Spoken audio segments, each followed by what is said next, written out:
All right, I'm Nick. It is day 4. We have the Ruger RXM. If you have been watching, we've been slowly tinkering with the slide stop, taking the gun apart, made some adjustments to the spring, trying to get it to work better for us. We have had some issues with that, but other than that, we haven't had any issues, man. The gun has shot fine. It is accurate.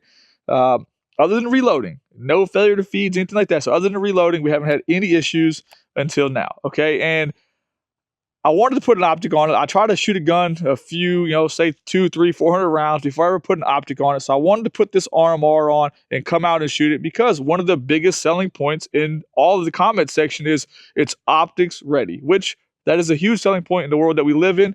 That's awesome. But let's have a closer look and check this out.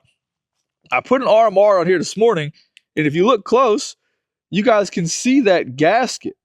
Maybe that light is flickering because of the hertz rate or whatever that stuff's called. But if you look right there, you can see the gasket because the slide isn't wide enough to fit the RMR perfectly. So yes, it does work with the RMR. The footprint is correct. It comes with the little alignment pins. That is awesome. But now you can let water get into your battery and fry your optic or your battery and just have corrosion issues, and that's not okay. I don't understand how that hasn't been pointed out yet. If you are a person installing a red dot and you see that, or at least you should be looking for that. So let's have a look here.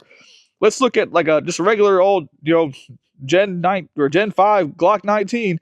This adapter plate actually comes out and makes the slide wider.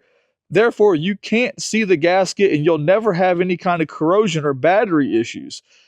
The fact that I haven't seen anyone talk about that yet that's already installed a red dot is kind of crazy to me. That is a big problem, okay? So people are going to go to the comment section and call me a Glock fanboy. I don't even like Glocks, okay? I much rather have a Smith & Wesson in my hands.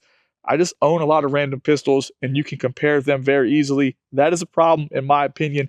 I did not zero that red dot.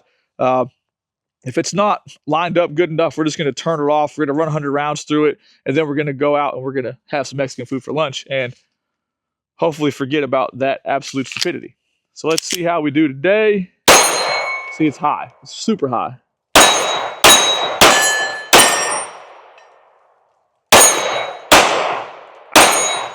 It's hard to pay attention to that being so high, okay? That dot was on FN 509, so it's not exactly lined up perfectly. We actually scooted up to 7 yards today because I thought the dot would be off. Typically, we've been shooting back there from 12 to 14 yards. Hopefully, we don't have any issues with reloading today, though.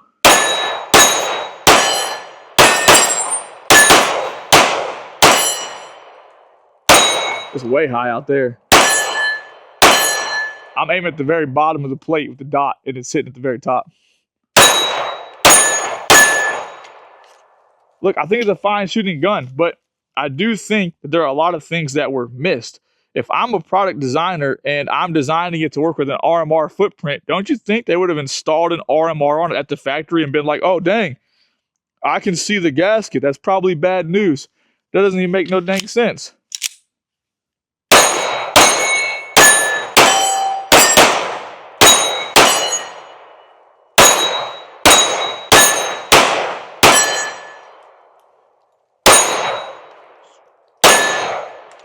It is a fine shooting pistol though, okay? Jack's gonna come around this side this time just to give you guys a different angle. The ejection pattern's been well. If you pay attention right there, that is a Glock Gen 5 magazine. I did take the FCI out of there. I bent that pin or bent that spring a ton, and we haven't had any problems with the slide stop today, but that could change at any moment. Remember, there's a non-stop series of explosions going on here. That little spring's gonna move around.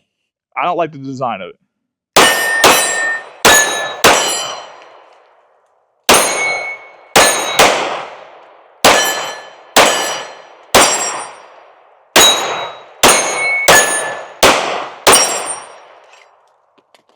Once you get used to just aiming, 8 inches plus low, it's good to go.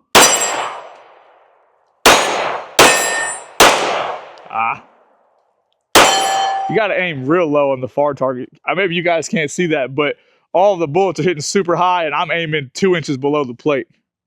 That was way low.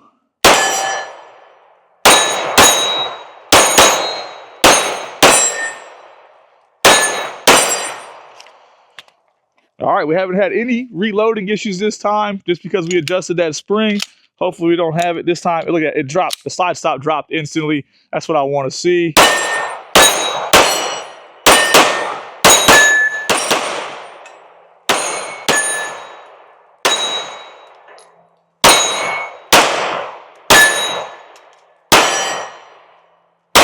It really is a fine shooting pistol, okay? But there's a lot of comments in the comment section saying that it's a better value than a Glock and all these things. There's a lot of things that they didn't think about, in my opinion. And the fact that we were able to put a red dot in there and in 30 seconds realize that's a problem as soon as it comes to corrosion or any kind of waterproofing, that should not happen, okay? You know what else shouldn't happen? I shouldn't be allowed to shoot guns right-handed. All right, it's fun. Not that much fun. Last one. Okay, no malfunctions today. I'd love to hear your guys' thoughts on that gasket showing. I'll go back, I'll take a picture of that, and when I edit the video, I'll put a picture so you guys can see it, hopefully better than that video.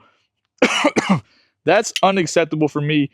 That's crazy. I would never leave a $500 or $600 red dot, whatever that thing actually costs these days, on there.